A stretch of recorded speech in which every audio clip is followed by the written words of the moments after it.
Good evening and welcome to this edition of the HAL Lindsey Report. I want to begin tonight with a very unusual prophecy that I last discussed a couple of years ago.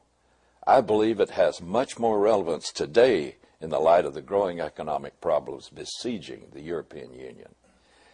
It's called The Prophecy of the Popes and is a Vatican document that is credited to St. Malachi.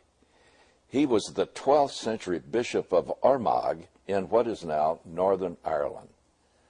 Now let me be clear from the start that I am not saying that this man's prophecy rises to the same level of detail and accuracy as those in the Bible. However, it does contain some remarkable predictions that seem to have been fulfilled across the centuries and may bear relevance for today. According to the traditional account, in 1139, Malachi was summoned to Rome by Pope Innocent II. While in Rome, Malachi purportedly experienced a vision of future popes, which he recorded as a sequence of cryptic phrases. This manuscript was then deposited in the Roman archive and forgotten about until it was rediscovered in 1590. The list is said to name every pope from Malachi's time to the very last pope, which he called Peter the Roman. This is Malachi's prophecy regarding Peter translated from the Latin. Peter the Roman, who will nourish the sheep in many tribulations, when they are finished, the city of 7 hills will be destroyed, and the dreadful judge will judge his people. According to Malachi's description, Peter the Roman will be the pope who will work with the Antichrist.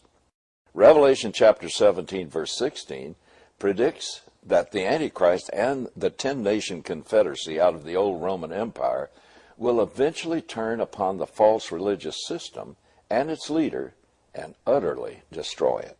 Recall that both Daniel and John are adamant in their count, 10 kingdoms with 7 heads. The 10 toes of Daniel's prophecy are the 10 kingdoms that arise out of the ruins of the old Roman Empire. Listen to Daniel chapter 7, verses 23 and 24, and his description of this. He says, "Thus he said, the 4th beast will be a 4th kingdom on the earth, which will be different from all the other kingdoms, and it will devour the whole earth and trot it down and crush it. And as for the 10 horns," now listen to this, "as for the 10 horns, out of this kingdom," what kingdom? The Roman Empire phase 1. "Out of this kingdom, 10 kings will arise, and another will arise after them. He will be different from the previous ones, and will subdue 3 kings." 2 weeks ago, the Vatican seemed to weigh in on one of the traditional hallmark signs of the last days of this age.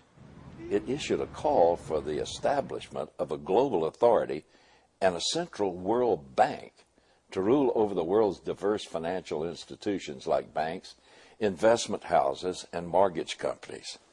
The 16-page document released by the Pontifical Council for Justice and Peace is titled "Towards Reforming the International Financial Monetary System in the Context of a Global Public Authority."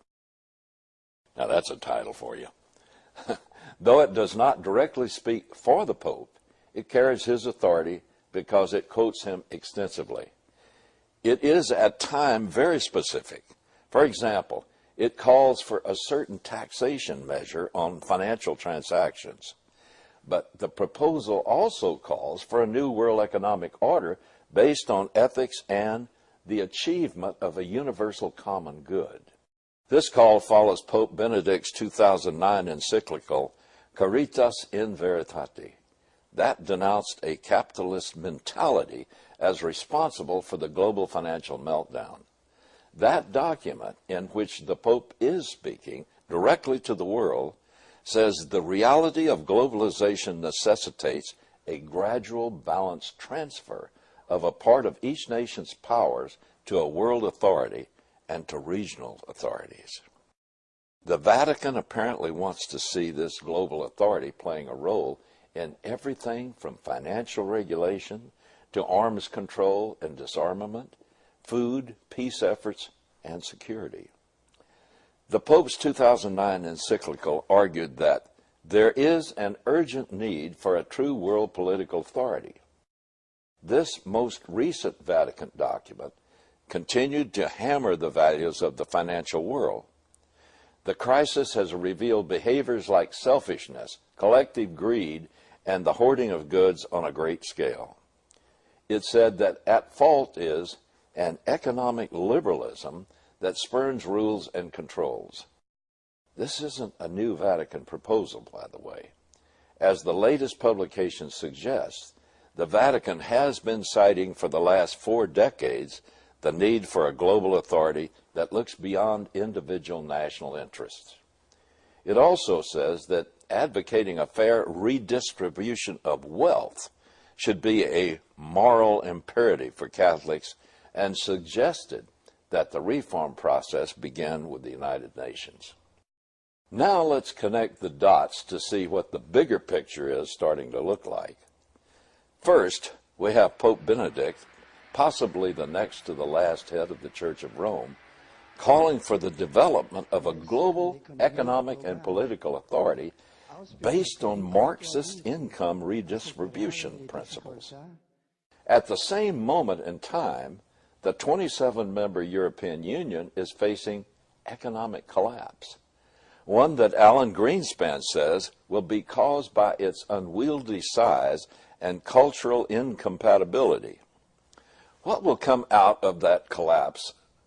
According to Greenspan, a leaner, meaner, and smaller grouping of like-minded nations.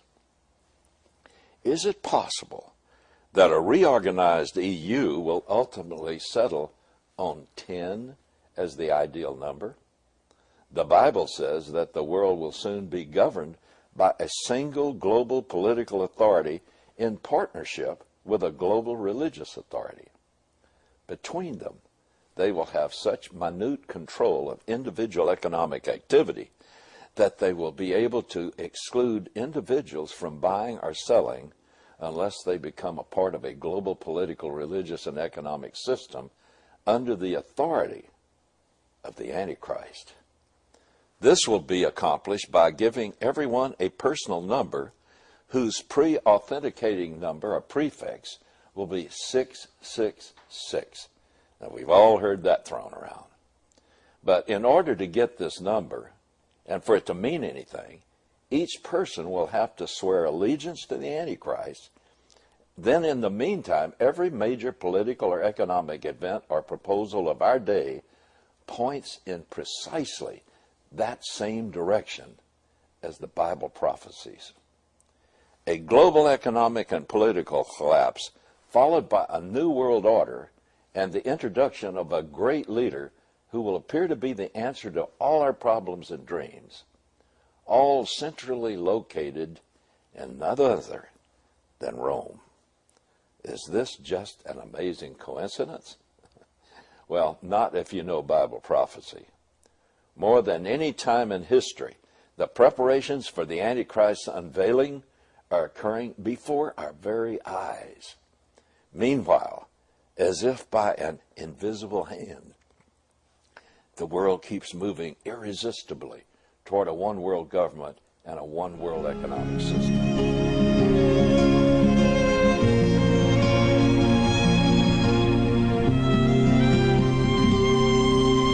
Quando em cativeiro te levaram de Sião e os teus sacerdotes prantearam de aflição, foi como morrer de vergonha e dor.